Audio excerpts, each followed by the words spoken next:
What is up, my dudes? Guys, I got waivers today, but before we talk about waivers, let's talk about hope. Okay? Let's give a proper introduction to the real losers of Week 10. And these aren't just your casual L's. These are legacy losses, the kind that haunt your Dynasty League group chat till 2028. And I'm talking three losers. And loser number one, if you were that guy that happened to somehow lose to Davis Mills in your fantasy football league, this is most likely like a super flex league. You know, you dropped your defense for a streamer, or you played Sam Darnold and somehow you lost to Davis Mills. That's not a loss. That's a war crime. And what a real war crime actually would be is the Jaguars, how they actually lost to Davis Mills, which is absolutely bizarre. Loser number two, as always, just Jets fans. You guys, it's rough. Honestly, Jets fans, you know, their group texts are probably just called therapy sessions, you know, so you're still in the chat, but you wish you muted it. And then loser number three, this pulls at the heartstrings. It tugs at them. And this is all of us, honestly. Like, I'm talking about the football consumer, the loyal paying dog in the breakup that nobody wants. We paid for the ticket. We paid for the stream. We paid for the therapy, basically, the group text. And what do we get? We get Broncos-Raiders in 4K. And then we, you know, push notifications for Eagles and Packers trending. And then we also get ESPN tweeting once a day. Hey, blame YouTube TV. What's next, ESPN? A 2 a.m. text? We can still be friends? Just signed the new contract, YouTube. Maybe they do a Venmo request asking for emotional damages. Breakup box with our old team jerseys and a note. Enough. We're tired of it. We're done. We're done being the dog in the breakup. ESPN, figure it out, because I know we're going to deal with this again next year. Enough with my rant. Enough with the biggest losers of Week 10. It's time for Week 11 waivers. 4 weeks from fantasy playoffs, guys. This is where legends are born. Beards get playoff thick. Grown men throw salt over their shoulders like it's 1350. Grow the beard, knock on the wood, check 11-11. Whatever your superstition is, do it, guys. We only got 2 teams on bye this week, the Colts and the Saints. So not a lot of streaming opportunities, but Daniel Jones has not been bad. So you might want to stream somebody for Daniel Jones. Plan accordingly. The dog, we're about to bite back. Notable injuries this week, guys. We got Jackson Dart, concussion. Dalton Kincaid, hamstring. Devonta Adams, oblique. Bam Knight, ankle. Oronde Gadsden, knee, but he's day-to-day. Garrett Wilson, knee. And then Joe Flacco, potentially his last game he's going to start in for at least the season. You know, you never know how much Joe Flacco still has, but he looks great. Love watching him play. He's done everything he can to keep the Bengals competitive. So it's been fun, Joe. Hope you get another shot. Quarterbacks. And remember, guys, all my waiver wire ads are below 45% rostered on Sleeper. So very, very good chance they are in your league. Seems like, you know, the 4-letter word that I've said too much on this 4-letter network that I've said way too much on this episode today. Seems like the roster percentages are always lower. Sleeper's the absolute best place to play fantasy football.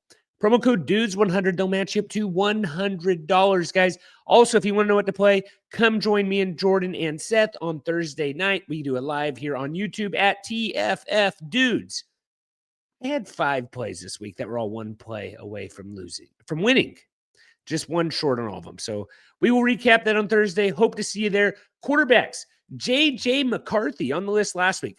42% rostered versus Chicago. And J.J. McCarthy, it's a nice matchup here, guys. He throws for his career high last week for 248 yards versus the Ravens, and he's also showing the ability to run. He had 5 attempts for 48 yards, guys, and he had a rushing, did he not? He did not have a rushing TD. 16, you know, about around 15 fantasy points. Not bad. I like the matchup versus Chicago, though. Chicago gives a lot of fantasy points up, guys. Next, Tua. I'm not even going to try to pronounce his last name. Throws for 2 touchdowns in Sunday's win. Went 15 for 21, 173 yards. Upset the Bills. He had not a ton of fantasy points, but he's playing versus the Washington Commanders, who are just an absolute dog show of a fantasy football, of an NFL defense right now. Commanders do not look great. Let's go ahead and go with Tua here. I don't hate it. I know what you're saying is like, guys, we can't trust Tua. If you're a super, this is like a super flex ad. Not a lot of quarterbacks out there, guys. There's not, two teams on bye.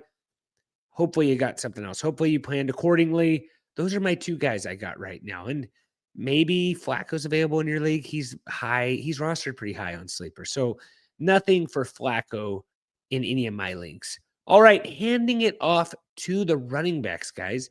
I have Blake Corum, 17% rostered, playing versus the Seattle Seahawks.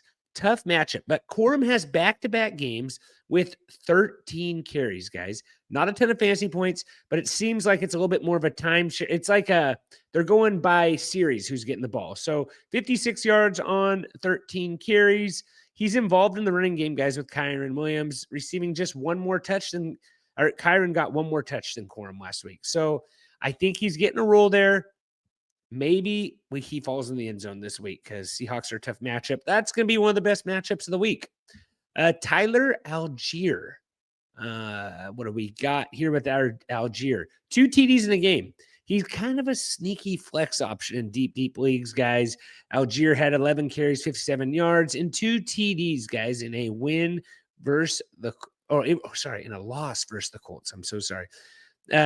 Really, the Bijan Robinson owners, those are the other big loser that I didn't mention, and probably a bigger loser than Jets fans because you spent all that capital on Bijan Robinson to have Tyler Allgeier score 2 TDs, and he has 6 TDs on the season. So how many TDs does Bijan have? Like that, it's probably pretty close, right? Yeah, ouch. Bijan has 2 rushing TDs on the season. That is not fun, guys. That is horrible. Not good. No bueno. Commanders was talking about the Commanders. Chris Rodriguez Jr. He did find pay dirt. It's a committee, guys. This is a deep league ad. 20% rostered, playing at the Miami Dolphins. Does have an injured shoulder. If that shoulder does not get better, just don't do anything. Right now, I don't have all the information needed on Chris Rodriguez right now. So I'm going to leave that one out there. But yeah, Washington split down snaps between Rodriguez and JCM in week 10.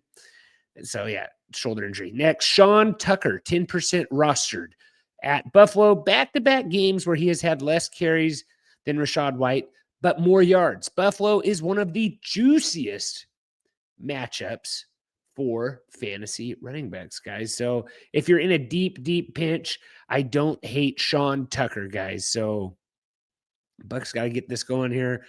And he had 10 fantasy points last week, 5 this week. I don't mind Sean Tucker. Then Cedric Tillman. He only had 2 catches this week, guys. I know what you're saying. Like let's just remember, a year ago, no one really knew who Cedric Tillman was. And then he just came undone, just went absolutely bananas. He is 16% rostered playing the Ravens. Browns have the best fantasy schedule, guys, for wide receivers over the rest of the season, which includes Ravens this week, as well as games against the Bears, Steelers in fantasy playoffs. So Cedric Tillman maybe catches lightning in a bottle again, guys. And that's a bad transition throwing over to the wide receivers. Done with running backs, wide receivers. Then I got Mac Hollins, 2% rostered Mac Hollins, the Barefoot Wonder. And what do we got for Mac here? Barefoot Wonder, like I said. And he led New England in yards last week, guys. So he had 6 catches out of 10 targets, 106 yards, and Patriots 28-23 win over the Buccaneers. He's making the most of his involvement, guys. No Butte. So I don't hate Mac Hollins here. New York Jets, absolute dumpster fire. They don't mind, division rival. So maybe they pour the points on him. But Drake May is looking like MVP. Can we say MVP? Does anyone want to, challenge that? Let me know in the comments, guys, on YouTube or Spotify. Is Drake May the MVP? Who is your MVP? Like, Drake May looks legit. And I got a lot of flack from Jordan a year ago saying I thought Drake May was the best QB in this draft class. There was the Daniels stuff, and Caleb Williams isn't looking that bad either. But I think that Drake May is still the best QB in this class. Next, I have Luther Burden, guys. Now, his reps got a little bit better, but he didn't do too much. He had 6 fantasy points, 3 for 3 with 51 yards. He hasn't had a ton of success. He did haul in all 3 of his targets versus the Giants, but it was one of his better games this season. And Ben Johnson even hinted that Burden is going to see more targets going forward. He continued by saying Burden's getting more comfortable with both the coaching staff and his teammates each week. Bears do have a lot of mouths to feed on offense, so it wouldn't be crazy if Burden's, here or there. I like Burden as a sleeper, deep shot. I think there's a lot worse than you can do than Luther Burden. That is all of my wide receivers, guys. A little bit shorter with the waiver ads here, but going to the tight ends. And, tight ends, I've had some good plays from week to week. Theo Johnson's always on this list. Theo Johnson is 31% rostered, and he's playing against Green Bay. I would like it better if I knew if Jackson Dart was playing or not.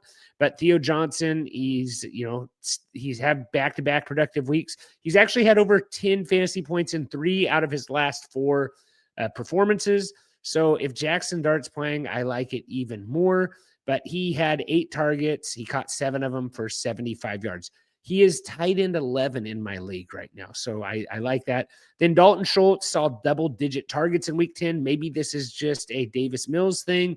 Maybe it continues. Back-to-back games with 10 fantasy points. And actually, he had 14 this week. He had, out of his last 4 games, 3 of them had over 10 fantasy points. 2 of them have had 14 fantasy points. So I don't dislike Dalton Schultz. Great matchup versus the Tennessee Titans. CJ Stroud, he's got to start throwing to someone else. Dalton Schultz, I like it. Cade Otton, guys, 38% rostered, 12 fantasy points versus the Patriots. Going to be playing Buffalo. I don't see Buffalo throwing 2 eggs in a row, guys. I think Josh Allen is going to be, bombs over Baghdad. I think Baker's going to be firing the cannons on the other side. This could be a juicy fantasy matchup here, guys. I don't mind all the pieces you can get into it. I really like anything you get into this one, especially Baker and Josh Allen. I think this will be a fun one. Cade Otton, though, he's getting, what do you have? He had 12 targets on Sunday, guys. He caught 9 of them for 82 yards. That's some serious volume for a tight end. Out of his last 3 games, he's had double-digit fantasy points. Out of his last 5, 3 of them have been double-digit fantasy points. And those are just right at 10 fantasy points. So nothing crazy. He has yet to find a touchdown this week. If you're just, scrapping the tight end waiver wire every week and you don't really have anything, I don't hate any of the guys I just mentioned right there. I think they're all pretty solid right there. So guys, let me know what you think. Who are you targeting this week, guys? And smash that like button like you're going after a league-winning waiver wire ad, guys. I really appreciate it. Give me the like. Give me the sub. We'll be back on Thursday with our start, sits, and sleepers. Then Thursday night, we're going to go live. And that's always fun, guys. I mispronounce names. Jordan rolls his eyes at me, and Seth brings the vibes. And I hope you bring yourself. 9 p.m. Thursday night. Dudes are going to kick off your weekend early, guys. This is my short show every week, in case you guys are new here, but we got the longer stuff coming later in the week. So until Thursday, guys, see you next time. And as always, take care.